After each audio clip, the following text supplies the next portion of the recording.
आपका शुरुआत की ग्राम पंचायत समाधा में आज हम पहुंच करके प्रधान से मुलाकात कर रहे हैं और हम चर्चा करेंगे चुनावी समर की। जब चुनाव में उतरे तो किस प्रकार से जनता से उतरे। प्रधान जी नमस्कार। नमस्कार। नाम क्या है आपका? हरिकेश यादव। शैक्षिक योग्यता आपकी क्या होगी? हमारी एमए है और हमारी वाइफ श्रीमती सुमन यादव प्रधान है जो ग्रेजुएशन है, बीए कंप्लीट है उनका। जब आप चुनावी समर में उतरे तो जनता के बीच में किस प्रकार से उतरे? हम कोई नया तरीका नहीं, हम किसान के बेटे हैं, हम गरीब के बेटे हैं, हम गांव में रहने वाले व्यक्ति हैं, समाज सेवी हैं। हमेशा लगभग 20 सालों से हम गांव के गरीब की, मजदूर की, सबसे पिछड़ी पंक्ति में बैठे लोगों की सदैव मदद किया है। सुख दुख में बढ़ चढ़कर हिस्सा लिया है, सबके साथ खड़े हुए हैं। और रही बात ग्राम पंचायत में कि हम चुनाव कैसे जीते, लोग हमारा सपोर्ट किस तरह किए, तो हम कभी 20 साल में, ये 10वां साल है, दूसरी पंचवर्षीय योजना है जो मेरी वाइफ प्रधान है, और बीच में 2 पंचवर्षीय एससी रही। हमारे ही सहयोग से हम लोगों ने मिलकर के जिसको चाहा उसे प्रधान बनाया। और क्योंकि इसलिए लोग ने हम पर भरोसा किए, क्योंकि 20 साल पहले इस गांव का इतिहास बहुत खराब था। चोरी, डकैती, बहू बेटियों की इज्जत आबरू के साथ खिलवाड़ होता था। कुछ गुंडे टाइप के लोग थे, उनको लोग जो राजनीतिक लोग संरक्षण देते थे, उन गुंडों लोगों को हमने गुंडापन का खत्म करके गरीब लोगों की मदद की और हमेशा अन्याय के खिलाफ लड़ाई लड़े। इसीलिए जनता ने हमारे ऊपर पूर्ण विश्वास रखा। इसलिए ये साबित होता है कि जब हम दलित सीट पर जिसका सपोर्ट करते हैं, सामान्य वर्ग के लोग, बैकवर्ड के लोग, दलित और मुस्लिम सब मिलकर हमेशा हमें विजयश्री दिलाने का काम किया। तो जिस प्रकार इस जनता ने आपको भारी मतों से विजयी बनाया, तो उस जनता के लिए अब विकास के पथ पर किस प्रकार से अग्रसर होंगे? हमारा एक ही लक्ष्य है, एक ही संकल्प है, गरीबों की मदद करना, अन्याय के खिलाफ लड़ाई लड़ना, चहुमुखी विकास करना। चहुमुखी विकास में अभी असोहा ब्लॉक में ग्राम पंचायत समाधा पहली ग्राम पंचायत होगी जो हम 200 मीटर सीसी रोड, 250 मीटर पक्की नाली, 100 मीटर खड़ंजा और मिनी सचिवालय में रख रखाव, फर्नीचर, कुर्सी, बैठने की व्यवस्था। अगर हम चेयर पर बैठे हैं तो हमारा मानना है कि हमारा भाई, हमारे पिता तुल्य जो बुजुर्ग हैं, गांव का जितना भी गरीब अमीर जो भी आए, हमारे समतुल्य कुर्सी पर बैठे और अपनी बात कहे, हम उसका काम करें। भाई साहब, जो प्रमुख चुनाव हुआ क्षेत्र पंचायतों का, उसको आपने किस तरीके से हैंडल किया जिससे कि आपके पक्ष में चुनाव आया? प्रमुख का चुनाव समाजवादी पार्टी, क्योंकि मैं समाजवादी पार्टी में राजनीति करता हूं, समाजवादी पार्टी से मैं भी प्रत्याशी था। प्रत्याशी मतलब मैं टिकट मांग रहा था, जिला अध्यक्ष जी का आश्वासन मिला कि आपको टिकट मिलेगा, लेकिन किन्हीं कारणोंवश हमें टिकट नहीं मिला। हमारे भाई बीतेंद्र प्रताप सिंह यादव को टिकट मिला। हम पूरी निष्ठा और ईमानदारी के साथ जितने भी समाजवादी लोग थे, माननीय उदयराज यादव जी के नेतृत्व में असोहा ब्लॉक में 25 सालों से समाजवादी का झंडा गड़ा हुआ है, उसको बरकरार हम लोगों ने मिलकर रखा। और इतना ही नहीं, ऐतिहासिक जीत 16 वोटों से बीतेंद्र प्रताप सिंह को हम सब लोग मिलकर के ब्लॉक प्रमुख बनाया और समाजवादी का झंडा पुनः बुलंद किया।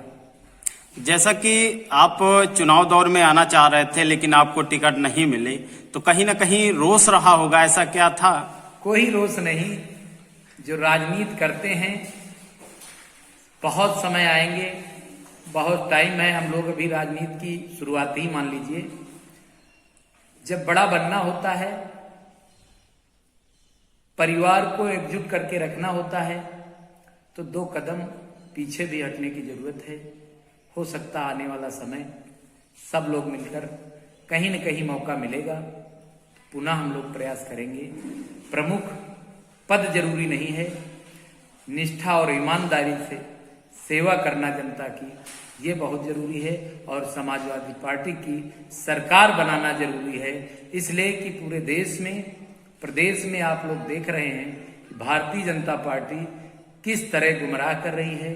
किसानों को, नौजवानों का रोजगार छीन लिया, दलितों को भी रोजगार नहीं मिल रहा है, सामान्य का अपमान हो रहा है।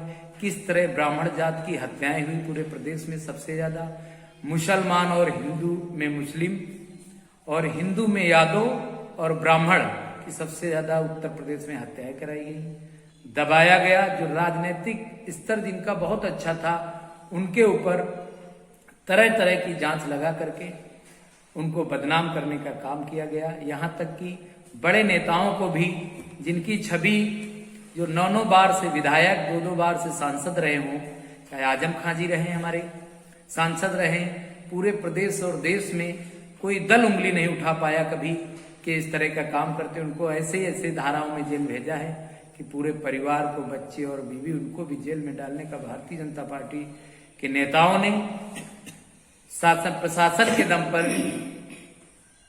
सीबीआई के दम पर मिली भगत से उनको जेल भिजवाने का काम किया है। तो ये सब जनता जान चुकी है।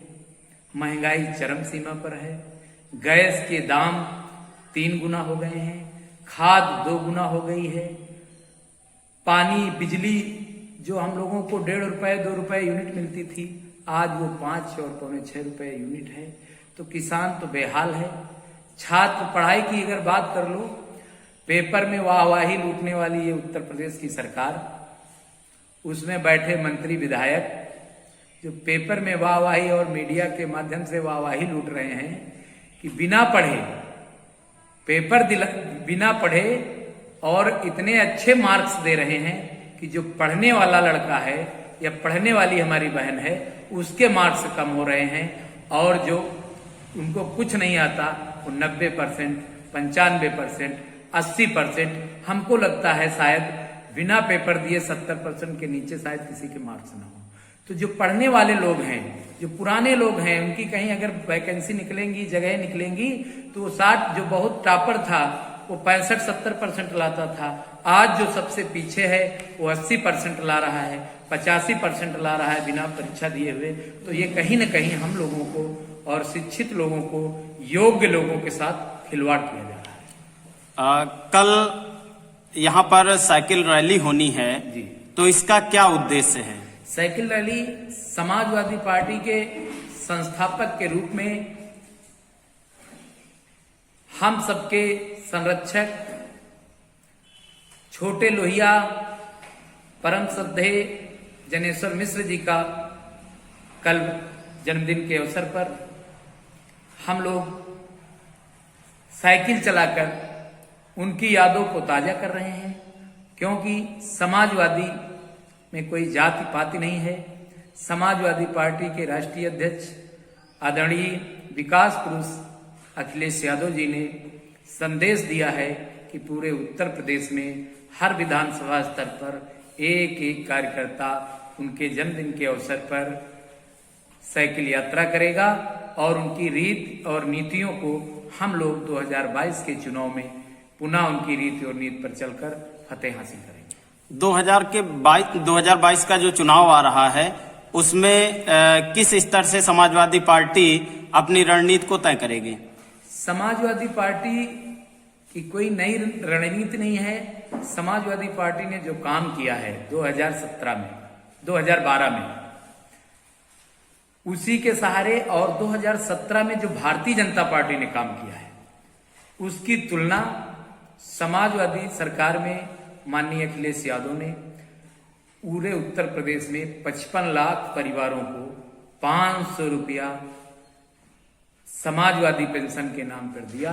उसमें कोई बीपीएल सूची नहीं, कोई जाति नहीं, कोई लक्ष्य नहीं। जो भी सबसे गरीब है, जाति कुछ भी हो, उसको 500 रुपए दे करके उस परिवार का सम्मान करने का काम किया। यहाँ तक पढ़ाई की बात रही तो पढ़ाई शिक्षा में लैपटॉप दे करके बच्चों का उत्साह किया, वर्धन किया। जो लोग नहीं पाए कि अच्छे नंबर नहीं लाए, उनके अंदर एक भाव जगा कि हम भी मेहनत करें, हमें भी लैपटॉप मिले। तो वो एक, क्योंकि कंप्यूटर युग है, लैपटॉप की जरूरत है, लेकिन हमारे जो भाई हैं, हमारी बहनें हैं, अभी ऐसे बाप भी हैं जो अपने बेटे को लैपटॉप खरीद कर नहीं दे सकते थे। इसलिए सबसे गरीब लोगों की सोच को आगे बढ़ाते हुए माननीय राष्ट्रीय अध्यक्ष अखिलेश यादव जी ने शिक्षा को बढ़ावा दिया। लैपटॉप दे करके गरीब बच्चों की फीस माफ करके हम सबका सम्मान करने का काम किया और शिक्षा को मजबूत किया। प्रमुख चुनाव में 3 सीटें भाजपा के पक्ष में गई और सपा के पक्ष में 1 सीट आई पूर्वा विधानसभा में। तो कहीं से ये नहीं लगता है कि 22 का चुनाव विधायक जो यहाँ का होगा गड़बड़ाएगा सपा का? ये बिल्कुल गलत है कि 3 चुनाव भारतीय जनता पार्टी जीती और 1 सपा। भारतीय जनता पार्टी 1 सीट जीती, वो भी किस तरह जीती? पुलिस के मिलीभगत से, प्रशासन की मिलीभगत से। जो परिवार समाजवादी का प्रत्याशी था, पूरे परिवार की मां बहनों के ऊपर, भाइयों के ऊपर, पूरे एक परिवार में 6-6 लोगों को नामजद करके 307, 308 जैसी धाराओं में मुकदमा लिखा करके कि वे नामांकन न कर पावे, वो उस स्थल पे न पहुंच पावे, वो इस क्षेत्र में न रह पावे, दबाने का काम किया। लेकिन समाजवादी पार्टी ने पूर्वा में अपने हौसले के दम पर उसका नामांकन भी कराया और चुनाव भी लड़ा।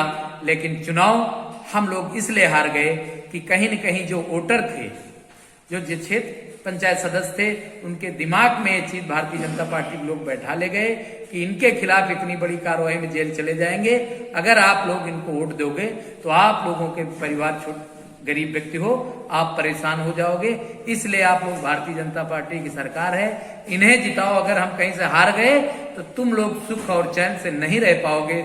इस दबाव ने भारतीय जनता पार्टी ने पूर्वा में अपना प्रमुख बनाया और वही प्रयास असोहा में भी किया भारतीय जनता पार्टी ने कि प्रमुख के ऊपर, प्रमुख प्रत्याशी के ऊपर अपहरण जैसे कि 2-2 घटनाएं दिखा करके मुकदमा लिखाया।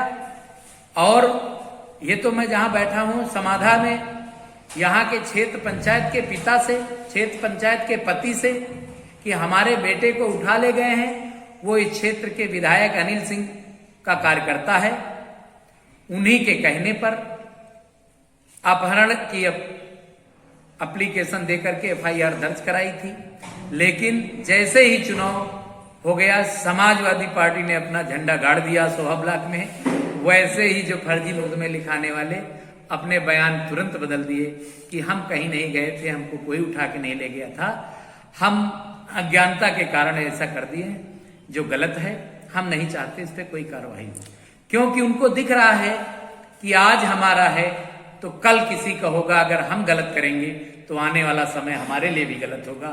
इसलिए जो जागरूक लोग हैं वो अब पीछे हटने लगे। 2022 में क्या पूर्वा में सपा का विधायक बनेगा? सपा का विधायक 2022 में ही नहीं, 20 सालों से लगातार उदयराज यादव जी यहाँ के विधायक रहे हैं। उसके पहले भी इस क्षेत्र में समाजवादी पार्टी से आदरणीय जो आज भारतीय जनता पार्टी में विधानसभा अध्यक्ष की कुर्सी पे बैठे हैं माननीय हृदयनारायण दीक्षित जी, ये भी समाजवादी पार्टी में रहे हैं। लगातार 20 साल उदयराज यादव जी के रहने के बाद लोगों में एक बदलाव जरूर आया, बहकावे में, छलावे में। ये जो विधायक हमारे क्षेत्र के हैं माननीय अनिल सिंह जी, ये कम्बल बांट के, नौटंकी करवा करके हर गांव में किरंडी का नाच कराओ, 50,000 रुपए हम देंगे।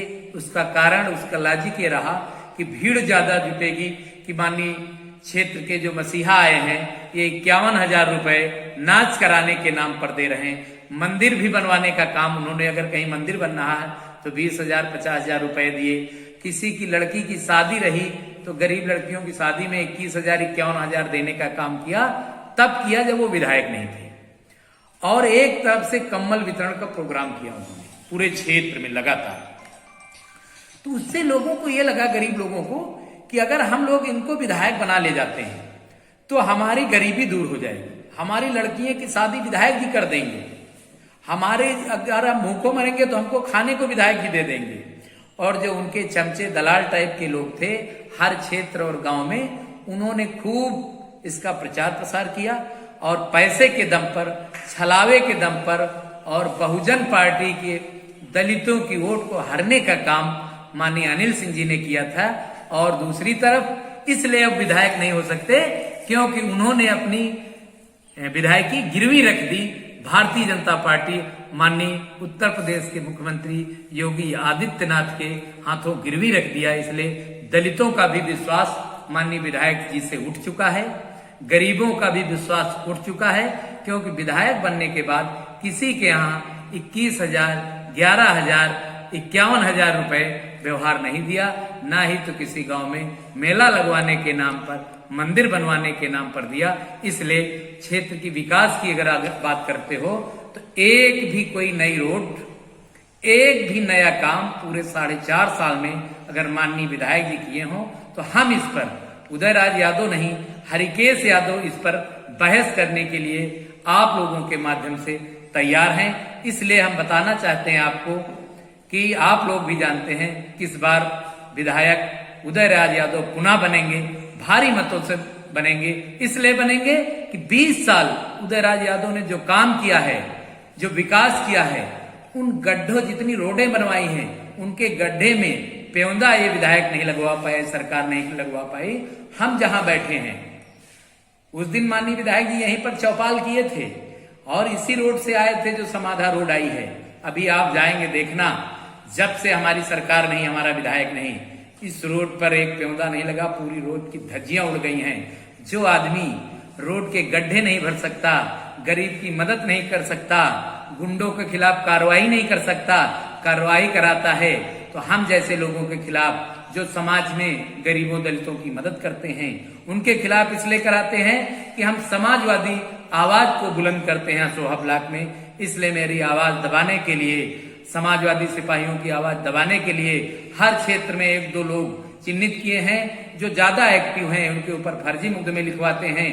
भारतीय जनता पार्टी में 7 मुकदमे अब तक हमारे ऊपर माननीय विधायक जी के द्वारा फर्जी लिखाए गए, लेकिन जिसका कहीं न कहीं विवेचना में ये राज खुल जाता है कि मुकदमा फर्जी है और उसमें सबके सहयोग से कहीं न कहीं अच्छे अधिकारी भी मिल जाते हैं। उनके सबके सहयोग से, जनता के सहयोग से हमें न्याय मिलता है और माननीय विधायक जी हमेशा हम लोगों को फंसाने का काम करते हैं। विकास का काम अगर करते तो ये पुनः विधायक होते, ये विधायक नहीं हो सकते। किसी दल से टिकट ले आए, ये हम आपको बताते हैं। इस क्षेत्र की जनता अब इन्हें विधायक स्वीकार नहीं करेगी। अब इस क्षेत्र के विधायक उदयराज यादव पुनः होंगे और भारी मतों से। सर बहुत बहुत धन्यवाद आपका युवा तक भारत में।